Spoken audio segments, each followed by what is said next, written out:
My words this morning are in memory of my teacher, one of my teachers, Rabbi Alan Trance, of blessed memory, who loved poetry and language and learning.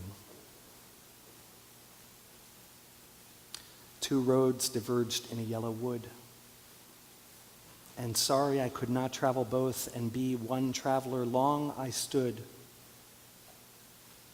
and looked down one as far as I could to where it bent in the undergrowth. Then took the other as just as fair, and having perhaps the better claim because it was grassy and wanted wear, though as for that the passing there had worn them really about the same. And both that morning equally lay in leaves no step had trodden black. Oh, I kept the first for another day, yet knowing how way leads on to way, I doubted if I should ever come back.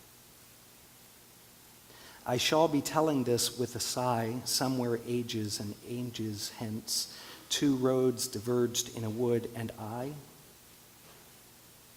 took the one less traveled by, and that has made all the difference. The Road Not Taken by Robert Frost is one of the most popular works ever written. Words from the poem have been used in advertisements for dozens of companies, including an ad at the Super Bowl for Monsters.com. Words from it have been used in songs by Bruce Hornsby, Melissa Etheridge, and George Strait. It has provided episode titles for more than a dozen television series, including Taxi, The Twilight Zone, and Battlestar Galactica. There is at least one video game which is named after it. In the past 40 years, it has been mentioned in nearly 2,000 news stories, which yields it a rate of more than once per week. Most readers consider The Road Not Taken as an ode to triumphant self-assertion. I took the one less traveled by. I didn't follow the crowd. I was my own person. I listened to my own voice, and that made all the difference. That is why I am who I am today. But there's an author, David Orr. He wrote a book called The Road Not Taken, Finding America, in the poem everyone loves and almost everyone gets wrong,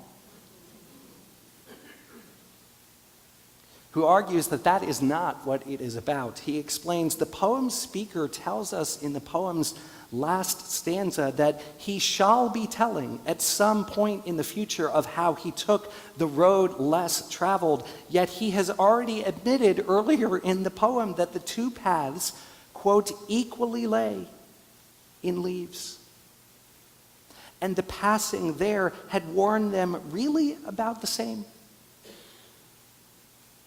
So, argues Orr, the road he will call less traveled by is actually the road equally traveled. The two roads are actually interchangeable. According to this reading, then, the speaker will be claiming ages and ages hence that his decision made all the difference. But he's only saying that because that's what he wants to believe and others to believe. To believe that who we are, that what we have is the product of our own choices, as opposed to what was chosen for us or allotted to us by chance. But according to Orr, the poem isn't a salute to can-do individualism, it's a commentary on the self-deception that we practice when constructing the story of our own lives.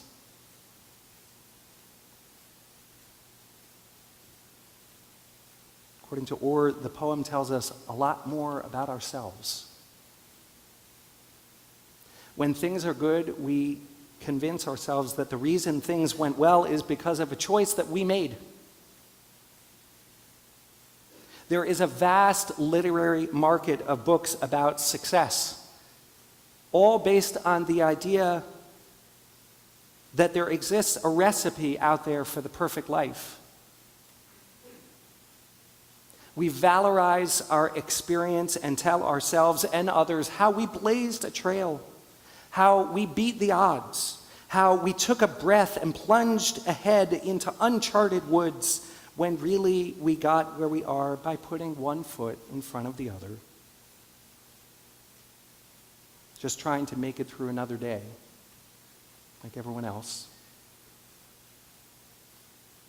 We fear not being the author of our own life. So what we do is we take Frost's poem and we make it mean what it is that we need it to mean. And on the other hand, when things are bad, when we suffer, we are far worse critics of ourselves than we are of others. What mistakes we forgive in others, we hold ourselves responsible for. Convinced that every failure is our own fault, believing that in the end our suffering is a product somehow of our own making. That if only we had made a different choice, then surely things would have been different. On this Yom Kippur, I want to offer us a category from Jewish law to serve as a corrective to our need to believe that everything is up to us. It is a category called Yeush. Comes from a rather obscure part of Jewish law dealing with lost objects. The Torah gives us a commandment: do not see your brother's ox or sheep straying and ignore them, return them. And that was extrapolated in the Jewish tradition to mean that if you see a lost object, it's certainly not finders keepers, and it certainly is not something where we are free to ignore it, but rather there is an obligation to return the object. If it has a name on it, if it has an identifying marker, or some other means by which the owner might be found, we have an obligation to keep that object safe and in good condition and try to find its owner. But Jewish law also acknowledges that there are situations that permit us and even command us to give up hope of finding the owner, in which case we are allowed to keep the object. Maybe the object is of such small value that a reasonable person could not be thought to be looking for it. Maybe it was found in a place with nothing distinctive. And Jewish law then assumes that a person cannot reasonably expect it to hope for the object's return, and the object is said then to have yeush, and it may be kept. And by the way, the same concept actually holds true if, God forbid, a person dies in an earthquake or some other disaster and the body can't be found. When we consider the question of when does mourning begin, and the answer that is given is when the search is called off. Yeush may sound harsh and cruel because it sounds like surrendering to desperation, but it's also a moment of liberation from anguish and uncertainty. It's good to dream. It's good to hope. But to hold on to one dream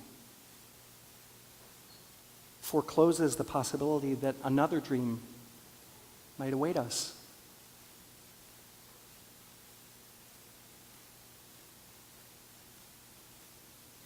It gives us the possibility that not every choice that we make makes all the difference, but rather that both paths that diverge in a wood may contain a journey that is meant for us, if only we can open our eyes and our hearts.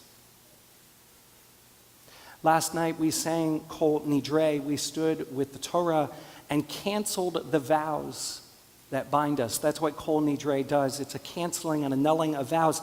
And I wonder if we do that on Yom Kippur at the very beginning to free ourselves from the vows that we made to ourselves. From dreams which we told ourselves we will achieve. From things that we swore that we would do. And to allow us for 25 hours on this day to stop trying to achieve everything we told ourselves that we would. Yom Kippur is a space between the year before and the year to come, a time in which one dream might die so that another one might emerge. Yeush might mean despair, but allowing ourselves to despair affirms that we are alive and that despite our loss, a new path may be opening for us to follow. In just a minute, we'll do as we have in years past. We'll do a meditation. We'll chant the Yizkor prayers to remember those who meant so much to us. And Yizkor is, of course, a bittersweet moment. To remember is sweet because it feels so good, if only for a moment. To remember, to focus on those we love. But it's bitter, too, because it hurts to let go again. When I counsel people struggling with grief, one of the things we talk about is how tempting it is to hold on to the ones we love, about how forgetting can feel like a sin, how moving forward can feel like an act of disloyalty, but how in the end we do our loved ones no service by dying with them, by withdrawing from the world and living no more. We remember today, but we remember those who we loved best by forgiving ourselves and letting them go, by remembering that not every failure is our fault, that few successes are actually of our own making, that one path or another may not make all the difference, but rather by giving up on finding what was lost, we can move forward into the life that God has waiting for us.